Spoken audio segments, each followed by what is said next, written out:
I still can't get over the horror of what happened to me not so long ago. I have never seen such a thing in my life, and I would never think that it could really happen to an ordinary person. But it happened.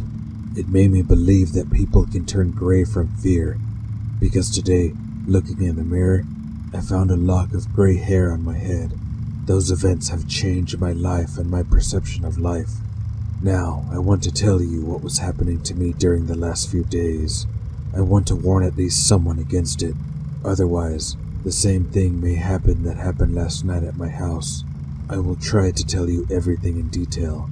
Please don't be too hard on me. I'm not a master of artistic words, but I'll do my best. My name is Alex. I've spent my entire life in a small town, just a stone throws away from a big restless city. I am 24 years old, and perhaps that's all I can tell you about myself. Oh, one more thing. I work as an administrator in a small cafe in the center of the city. Now, that's it for sure. It just so happened that I've never been popular with the opposite sex. I'm a common young guy, not ugly as a boogeyman or something, but still, I have problems with girls. Of course, there were several girlfriends with whom I already planned a wedding almost at the second meeting, but alas, they broke it off with me very soon. Maybe something was wrong with me. I don't know, but I know for sure that each of them was happy to escape that relationship. Yes, I'm shy. I may be boring at some dialogue over a cup of coffee. I have my own demons in my head, like any other person in our society. Probably they just weren't interested in me, because nowadays, everybody needs prospects, money, success, and good housing. However, all I had was my grandfather's flat and a job in a cafe. Probably this can hardly be called a success.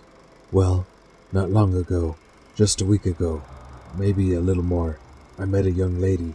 Our acquaintance was extremely strange. In the evening, I was walking home very tired after a banquet, or rather a wedding, where the guest forced me to drink with them. Well, it so happened that that day I was both tired and a little drunk. Moreover, I was incredibly sleepy. As I lived not so far from my job, I decided to take a walk home. Usually, it takes me only an hour and a half to get there, so I put on my headphones, turned on the music, and enjoyed myself. Suddenly, I noticed a girl sitting on a bench. She was crying, hiding her face with her hands. I looked around. There was no one at all. Not a single living soul. So, of course, I couldn't pass by. I approached her and asked her probably the most stupid question in such a situation. "Are you alright?" Instead of answering, she just spread her hands and looked at me like I was an idiot. At that moment, I saw her tear-stained face, and despite the running mascara, I noticed how beautiful she was. I was sure that I had no chances with such a girl, but I was obliged to help her. If I were sober, I would pass by without noticing her, but in this case, "Do you need any help? Are you feeling ill?" "Me?" she replied. "Definitely not me," I answered with a smile, then sat down on the bench next to her and repeated my question. "Please forgive me if I'm intruding. I can leave if you say so." "No, you aren't intruding," she spoke softly, and then reluctantly told her situation and the reason why she was sitting here so late in the night, crying. From her story, I realized that she had a huge fight with her parents and was kicked out of the house. I found out the reason for this quarrel, but a little later. Of course, she didn't tell me the most important things, but it was okay. I also wouldn't dump all my troubles on a person I don't know. However, in a few minutes, she told me that her name was Jennifer, and damn it, she was so beautiful. I can't even put it into words. After her story, I certainly sympathized, realizing that a quarrel with parents was only short-term trouble, nothing more. Nevertheless, just after an hour of pity and sympathy, our conversation became much more pleasant. We started telling each other about ourselves, joking and even laughing. From this, I concluded that she was interested in me or something. I took her home early in the morning, and she even gave me her phone number without me asking. I can't even tell you how good it made me feel. I didn't even think about it at all. It's a really rare case that a girl who just met a guy just gives him her phone number. But when she went to the entrance and even kissed me on the cheek, well, it already gave me a reason to think about something more. Her lips, for some reason, were very cold. I was even covered with goosebumps. But all this was attributed to the cold night and the fact that I hadn't had a girlfriend for a long time.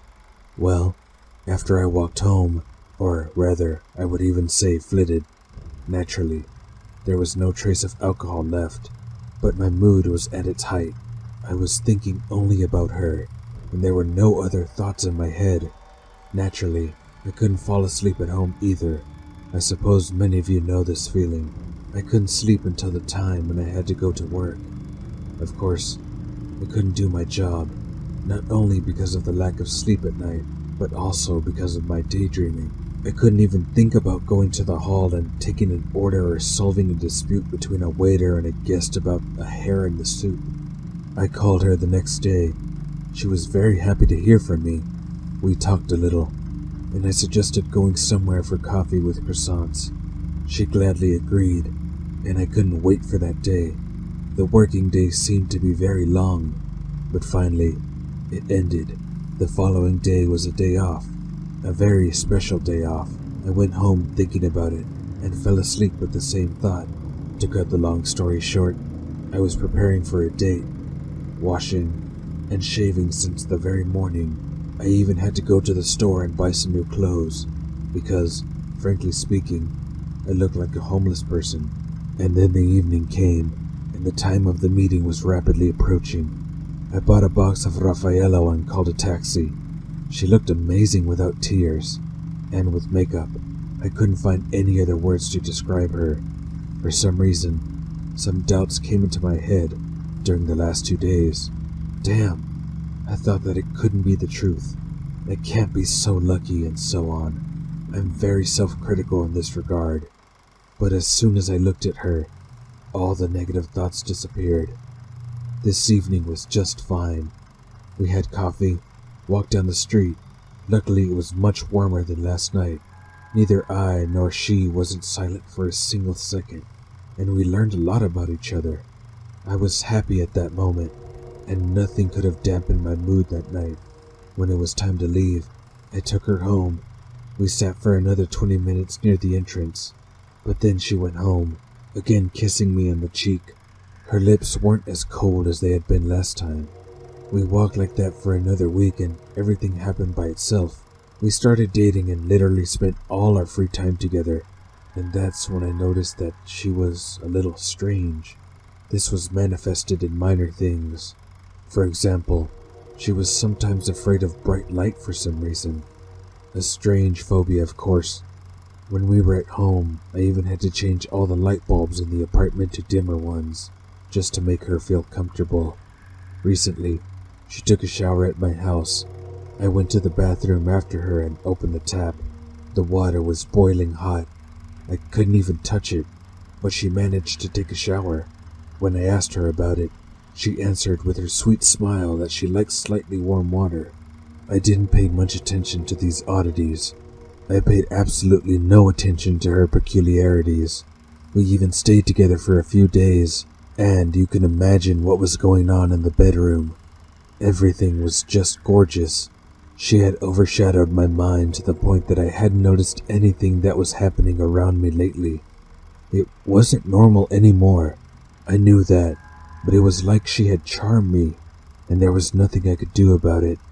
Even though it seemed like everything was perfect, but I felt like something was wrong. She was spending most of her time at my flat. Oh, come on, she literally had moved into it. But for the first sight, you would never say so. Normally, when couples start living together, boys get acquainted with dozens of new things that are usually unknown to the male sex. Huge mountains of all kinds of cosmetics appear all over the apartment, especially in the bathroom. Girls' clothes displaced from the closet everything that was there before her arrival. but it has nothing in common with my case. She had been living at my place for a week and regularly visited her parents, but all this time she behaved extremely modestly, like a guest. Sometimes she took a shower, and sometimes she cooked something quietly in the kitchen, but these oddities began to bother me a little, as I noticed them quite often lately. A few days ago, she started walking around the apartment at night. Of course, I've heard something about sleepwalking and all that stuff, but it had started just recently. Sometimes I woke up at night and realized that there was no one in bed with me, and I heard shuffling footsteps from the corridor, first going to the kitchen, then to the living room, and then back to the bedroom. It was from that evening when I noticed that she wandered around my apartment at night for no reason, and I suspected something was wrong. At first, as I said earlier, I thought that she was just a sleepwalker, but once I tried not to sleep until the moment when she got out of bed. This actually happened every day, so she got up and went to the hall and I followed her. As far as I know, it's better not to wake up sleepwalkers, but she seemed to feel me from behind, turn sharply, and jump back in fright. My God, you scared me, honey. Where are you going? I asked, confusedly. To the toilet, Jen replied suspiciously. Ah, well, I'll be waiting for you in the bedroom. Feeling like a fool, I headed back. Maybe she has some health problems that make her go to the toilet every night, and she's still too shy to say that. This night passed quietly, although I felt that she got up more than once. It was the day before yesterday, but yesterday, everything changed completely. She woke up in a bad mood, dressed up, washed her face, told me that she was going to visit her parents, and left the flat. Something was wrong. I saw it and felt it. When she left the house, something changed inside me, and I somehow began to feel better. I can't explain it. Honestly, even though I fell head over heels in love with her, like a youngster, but everything was strange. I've never felt that way. I mean, that bad. The horror that I mentioned at the beginning happened that night, but I began to suspect something during the day. When I went into the bathroom, I found a broken mirror and wisps of her thick black hair all over the bath. What was she doing here? I asked myself a logical question. And why the hell has she broken the mirror? Then that strange escape. Maybe something has happened. No idea. Bad mood? Maybe because of last night. Or perhaps there are some problems with her parents again. That's for sure. I picked up all the pieces of the mirror, swept them up, and threw them in the trash. After that, I went through the usual routine, just as any other weekend. I just lay at home, watched TV, sometimes played on the computer, and even read a book, which is extremely rare. It was almost 10 p.m. when the doorbell rang. I was happy as a puppy when I opened the door and Jennifer entered the apartment with a smile on her face. How are you doing here without me? She asked, smiling. I'm fine. And why are you so cheerful? Oh, I visited my parents and told them about you. They can't wait to meet you. Wow, really? Well, we can visit them next weekend. Hey. She came up to me and gently ran her ice-cold hand down my neck and looked right into my soul. Damn. And I looked at her as a scared little dog. Let's go to the bedroom. She smiled. That's how you do it? I said with a malicious smile. Well, why not? I picked her up and brought her to the bedroom. It's quite obvious what we were doing there, but that was just the beginning, and all that happened after can't be explained by any words. We finished doing very exciting things, and then we watched some of her TV shows for a couple of hours. It was already pitch dark in the street, so I fell asleep during the watching of the series. My sleep didn't last long, for the simple reason that the creak of my far from brand new bed gave out that Jen was probably going to the toilet again. I was already used to it, and I didn't pay much attention, but I did pay it to another thing. The TV was still working in the room, Maybe she fell asleep too and just forgot to turn it off, so the room was half lit. Jen got up from bed, wearing only a light nightgown, and then I noticed that something had fallen off right from under the nightgown. I was stunned when I understood that the mass was moving. I was asleep until this moment, but now the drowsiness was gone. I decided to wait, lay down, and understood that something was tickling my feet under the blanket. I quietly turned on the flashlight on the phone and realized that those were worms. There was a huge dark red spot all over the bed, and that spot was crawling with worms. I jumped out of bed and stood there like a fool. I could hear my heart beating fast, and in the stillness of the night, I could also hear shuffling footsteps somewhere in the hall. I shone my flashlight on what fell out of her when she got out of bed. Those were worms too. Nasty. Crawling in some kind of slime. The sight of it made me sick to my stomach. I walked on after her. There were no more shuffling footsteps, but there was the sound of running water in the bathroom. Still, the light was off. I went closer to the bathroom, put my ear to the door, though I heard nothing but the sound of gurgling water. My hands were trembling after what I saw in bed, so it was hard for me to open the door. I tried again and again, but it was locked. I began to pull the handle, and in a split second, something hit the door from the other side. I jumped back with fright, and then my curiosity and incredible anxiety in my heart got the better of my mind, and I lay down on the floor. I would look through the gap under the door to see what was happening there.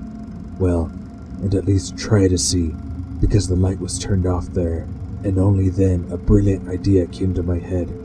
I got up from the floor and turned on the light, and just as I did, there was a squeal outside the door that made my ears pop. I had to break down the door, otherwise I would never have known what was going on there. I wish I hadn't done it. I saw the maggots falling out of her, knew that she was afraid of the light, and broke mirrors, but I decided to see what was happening behind that door. It was a foolish decision, wasn't it? In a split second, all these facts came into my mind that I didn't want to notice during all this time that I knew her. It dawned on me that I didn't understand who she was at all. I broke down the door, and what I found in the bathroom defies any explanation. What I saw made me break out in a sweat. My hands trembled even more. I staggered back, tripped over the broken door, and fell, not taking my eyes off what was sitting in the tub.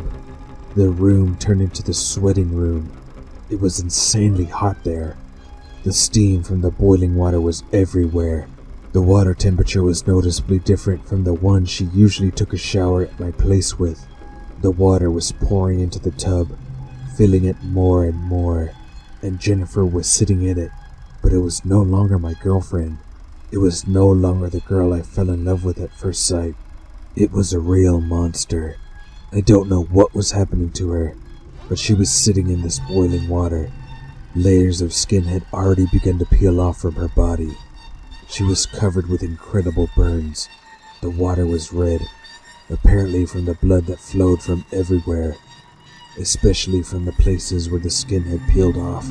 The face was no longer what I was used to seeing, and there wasn't much left of it. It was all scratched, with the same skin peeling off and falling in huge flaps into the water. And she also peeled them off on purpose. I couldn't believe my eyes then. Well, can you imagine seeing such a scene? This was just some kind of nightmare. It became even more terrible when she raised her hands from the almost boiling water and began to pull out hair from her head, and those in turn very easily came off along with pieces of skin. Now the blood was pouring from her head, and I couldn't bear to look at it. And finally, I struggled to my feet and rushed into the room. I had to put something on and get the hell out of there.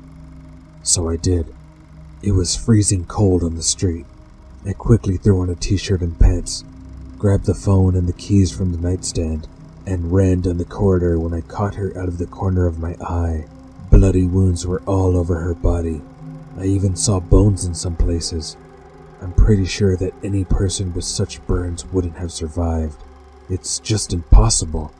However, She was getting out of the tub. I couldn't watch it anymore, so I ran out of the flat and then out of the building. I've been running like never before. I don't know what the source of my power was, probably just an adrenaline rush, but as I ran out of the entrance, the devil in my head made me turn and look at my window. I can't say for sure, but it seemed to me that I saw her standing in my kitchen. I don't know. Maybe it was just my imagination. Or maybe not. I ran all the way to the cafe where I worked. I spent the night there. The caretaker let me in for a bottle of beer. At first, in the morning, everyone thought that I came to work, but then noticed a terrible tear in my hands and, what was even more obvious, a lock of gray hair on my head. I had to lie that I knew nothing. Everything was fine. I didn't see anything, and I didn't hear anything. That night, I reluctantly went home. The terrible picture of the night before was still standing in front of my eyes, although I managed not to think about it. A little while I worked all day. Cautiously, I entered the entrance and slowly climbed to my floor. The door lock was still open. In the heat of my escape, I didn't even think about closing it. I went into the flat. There was no one inside, except for that scattered dark hair, patches of skin, and the cold red water in the bathroom. I tried to force myself to stay here for the night. I had to take time off work to spend the following day cleaning up all this stuff, but everything I saw with my own eyes turned out to be the most terrible thing. A woman came to see me this afternoon. She was an ordinary woman of 40 to 50 years old. She rang the doorbell very insistently. Well, I thought that maybe she was some kind of payment document, but as it turned out later, she was her mom, Jennifer's mother, whom she really wanted me to meet. She died 3 years ago. Her mother told me in a monotone over a cup of hot tea. She got pregnant early from a moron from uni. Well, of course, we were against all this, constantly quarreled. One day we went to work with her father, and when we arrived in the evening, we found our daughter dead in the bathroom. She committed suicide. The woman began to cry, and I tried to calm her down.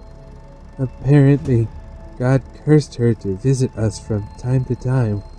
I don't understand. How do you know that? How did you find me? I work in the police station as a cleaner, so I asked my colleagues to run through the database to find your address. I just wanted to warn you, but I suppose I'm too late. After all, she visited us yesterday. She came in the evening. My husband and I almost gave our souls to God when we heard the water running by itself in the bathroom. She was like a living person, saying that she met a nice guy. And I sit there and just being shocked by her story. It's only now that I've really realized what happened. All this time, I was living with a corpse, sleeping with a corpse, even fucking a corpse. I almost threw up at the table. The woman couldn't believe what she was saying, and neither could I. But it was real, and yesterday was the date of her death. My final advice would be to never, ever meet anyone on the street, especially at night. You never know who or what your companion may be.